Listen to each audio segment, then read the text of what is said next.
Здравствуйте, дорогие подписчики! Вы на канале Братья Че. Сегодня мы вам расскажем о загадочных артефактах Каирского музея и их связи с, возможно, палеоконтактом. Поехали!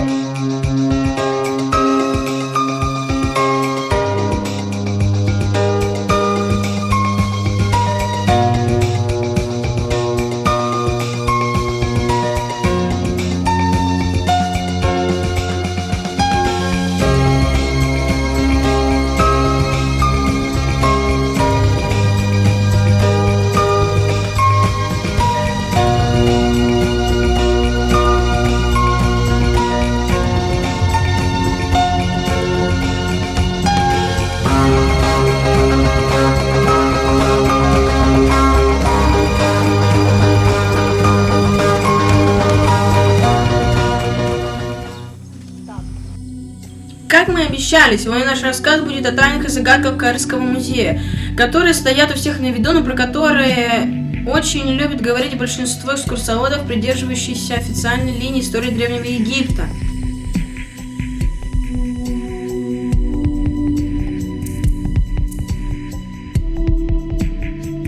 В центре Каира стоит просто шкатулка древности, настоящая сокровищница загадок истории Каирский музей.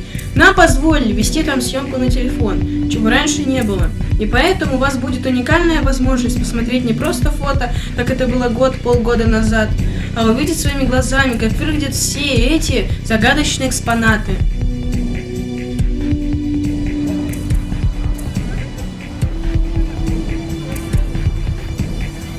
Начнем мы с двух странных и в то же время известных артефактов – палетки Нормера и камня Бен-Бен.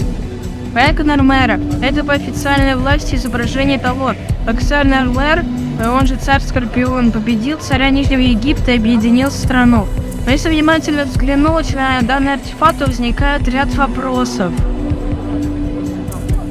Первый – это оливролит, очень твердый камень, на котором просверлен и сделан в виде выпуклого барельефа полный цикл рассказа о победе одного человека над другими.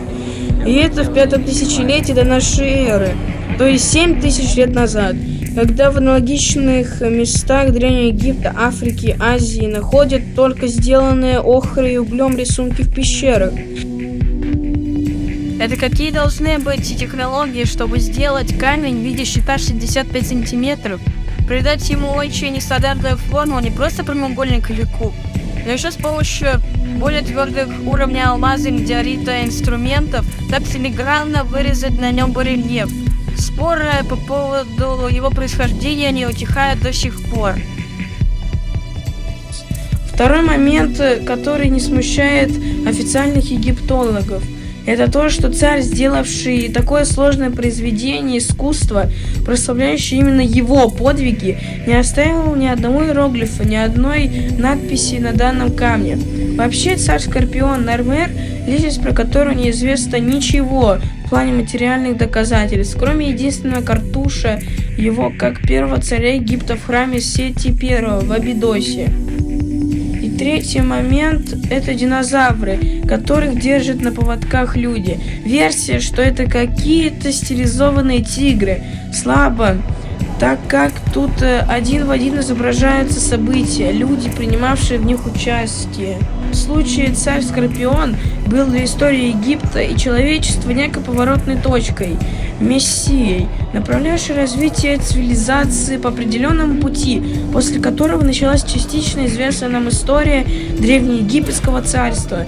Просто запомните это имя как первую точку развития человечества.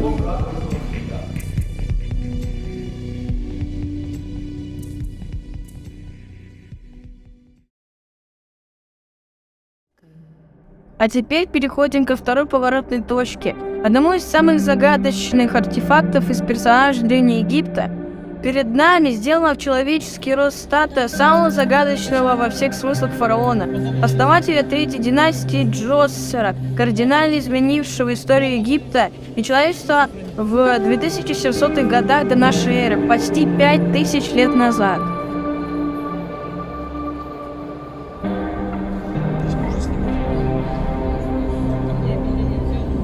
Само имя Джоссер означает «святой», и также он впоследствии записан под именем Нечерихет, что означает «бог во плоти». И это прямая аналогия с тем, что некто божественный в теле человека фараона сделал столько добрых дел для Египта, что удостоился таких исторических аналогий.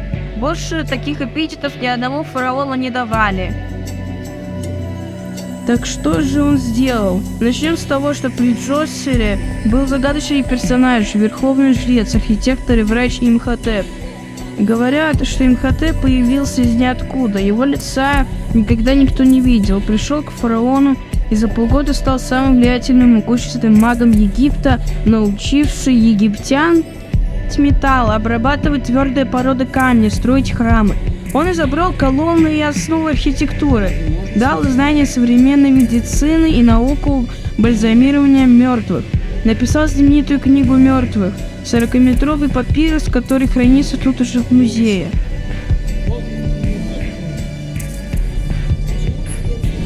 И самое главное, именно Имхотеп построил первую ступенчатую пирамиду Джоссера, поместил дух фараона в нее.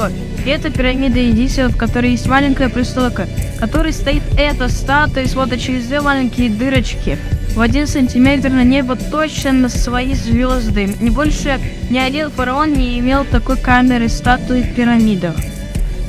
Фигура Имхотепа развернула историю человечества в сторону небывалого прогресса.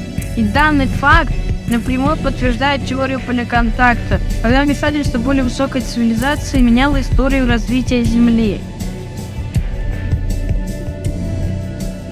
Имхотеп потом пережил Джоссера и также внезапно исчез, оставив людям все перечисленные знания. Но самое интересное, что в этой пирамиде была спрятана знаменитая коллекция Джоссера из 4000 предметов неизвестного происхождения, выставленных в музее диоритовых игл или ваз. Знаменитый на весь мир диск Саву, то ли пропеллер, то ли какая-то деталь двигателя. Знаменитые мраморные пепельницы с загнутыми, как будто расплавленными краями. Всем давно уже понятно, что эти артефакты никак не могли бы сделать 5000 лет назад подданными Джоссера. И как что-то особо ценное были спрятаны, чтобы донести до нас, потомков, послания древней и высокоразвитой цивилизации, показавшей уровень, который недостижимый сейчас.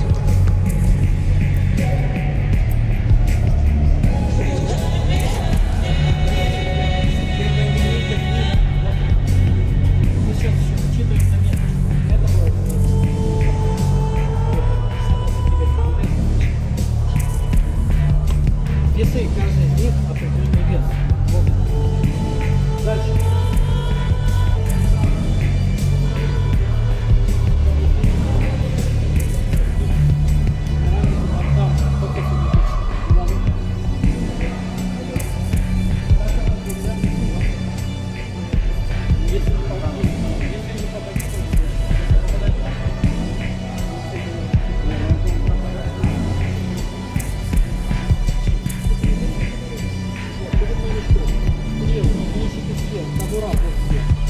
И дальше.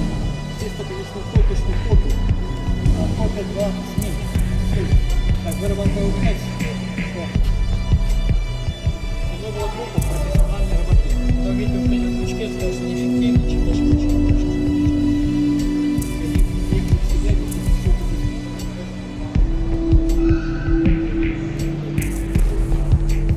Кубики 5000 лет.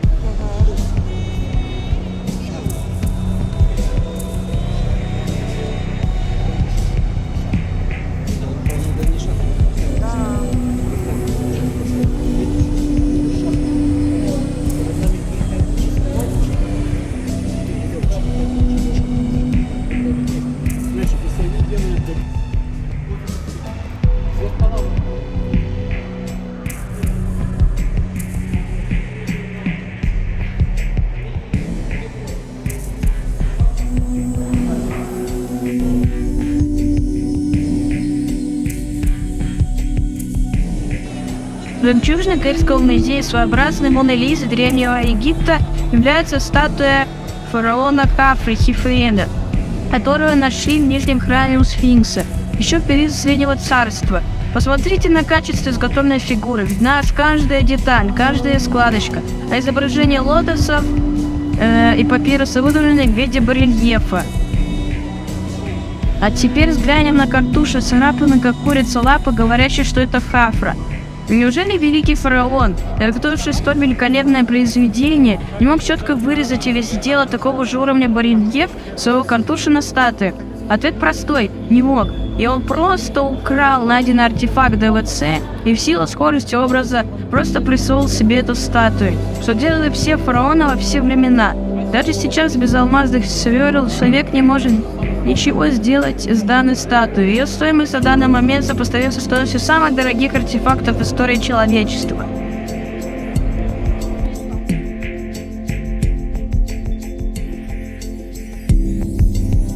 И мы закончим наш рассказ третьей поворотной точкой личностью Египта, которую, с одной стороны, усиленно прячут официальные историки фараоном Эхнатоном, и с другой стороны, его сыном Тутанхамоном, самым известным в мире мальчиком-фараоном, умершим в 16-17 лет, но оставившим знаменитую золотую коллекцию аналогов, которой пока нет на Земле.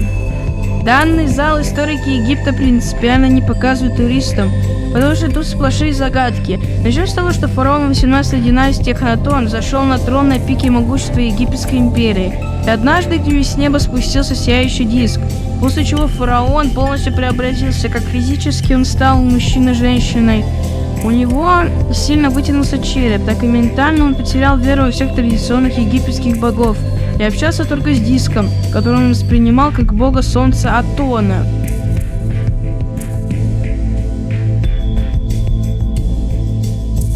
В этом зале мы видим историческое подтверждение прямого вмешательства более высокой цивилизации и прогресс человеческого развития. Фараон был либо заменен на инопланетянина, еще раз призываю посмотреть на статую, это не человек, либо над ним проделали такие генетические эксперименты, что прожив еще 10 лет он умер, не выдержав таких изменений в своем теле. Но более того, он еще и регулярно подвергал эксперименту свою жену, царицу Нефертити, с которой они вместе регулярно общались, загадочным диском, у которой, как мы видим по известным объектам, также вытянут гигантский череп. И все их дети были генетическими мутантами, соединенными черепами. Как закономерный итог, все умерли в раннем возрасте, включая Тутанхамона, погрузив страну в феодальную смуту.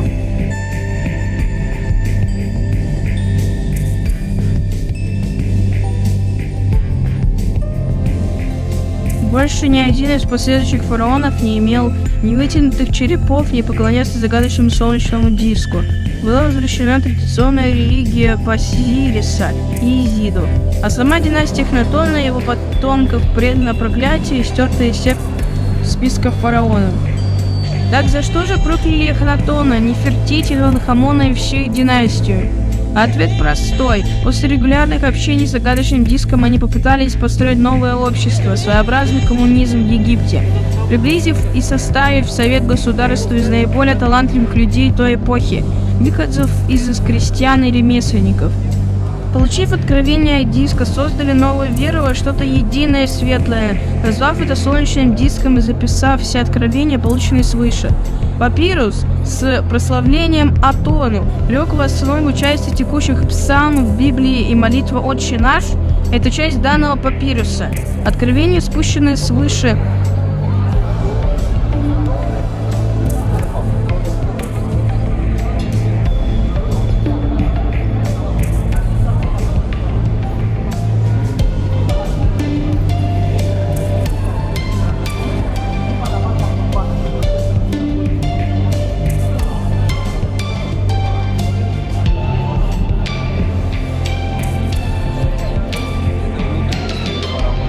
была построена новая столица Египта Амарна в рекордные сроки 10-5 лет с применением более продвинутых и простых технологий, куда переселилась наиболее продвинутая часть населения Египта. И вы можете себе представить, какое-то двойное-тройное чудо найти нетронутую гробницу и золото именно Тутанхамона из трижды проклятой и преданной анафеме династии, которую грабили и скверняли все последующие династии. Новая столица в Амарне разобрана по кирпичику. Гробница Эхнатона в Амарне осквернена и предана поруганию. Часть саркофага перенесена в долину царей Луксора. но тоже брошенное, разграбленное, разбито. А тут такое чудо, Тутанхамон.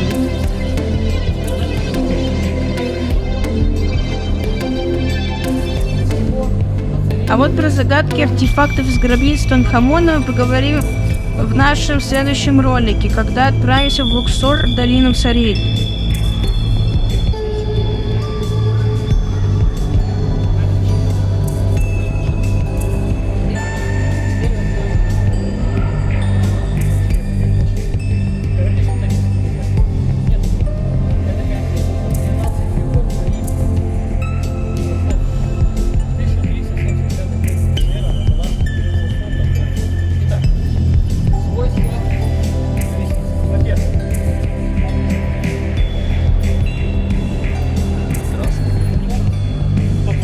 Как граница.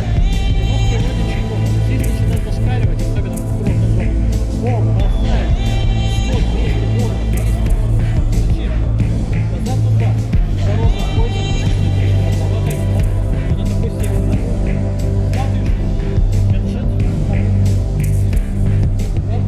Смотришь, Ментара. А это встреча пирамиды.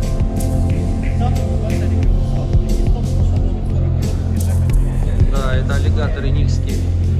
Они в Ниле живут до сих пор. К сожалению, в нашем ролике мы не успели рассказать более подробно о камне Бен-Бен, диске Сабу из Сакарского самолетики. Также, как вы видите, в музее есть мумии аллигаторов, которые не водятся в Ниле. Если вам интересно больше узнать об этих загадочных артефактах, напишите в комментариях. И мы сделаем еще ряд роликов по данным загадкам Каирского музея.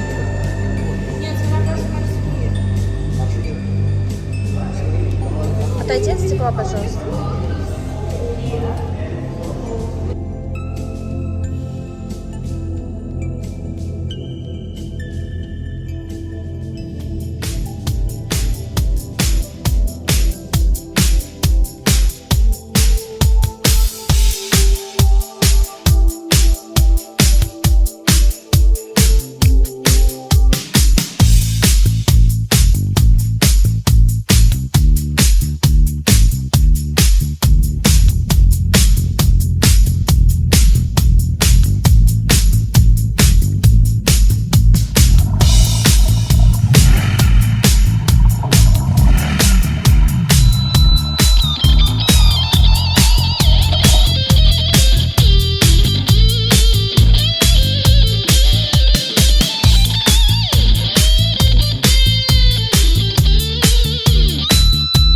Спасибо, что смотрите наш канал Братья Че. Следующих начал рассказывать о Тутанхамоне и его гробнице, которую мы посвятили Луксоре, тайны, связанных с ее артефактами. Но перед этим расскажем об интересных каирских историях. Ставьте лайки, подписывайтесь на канал, жмите колокольчики, смотрите на телеграме Яндекс.Дзене. Всем пока-пока!